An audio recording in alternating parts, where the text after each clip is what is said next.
बिरह के आग में कतना जलन होला, ई कौनो बिरहिनिए बताई।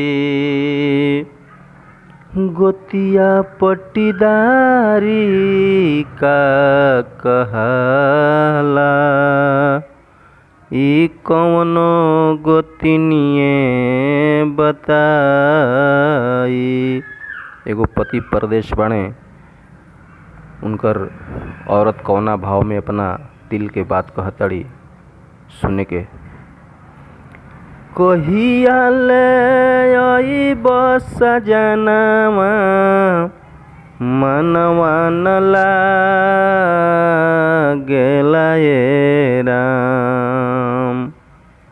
आसरा देखत मोरा थकले नयनवा, ढर ढर लोरावा ढरे राम।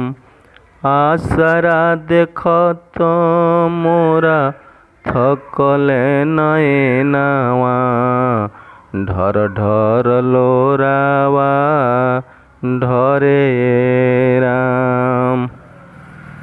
रात दिन रोई हम से जिया बैठ के, देवरा बोलेला बोली हरदम ईठ के। रात दिन रोई हम से जिया बैठ के, देवरा बोलेला बोली हरदम ईठ के।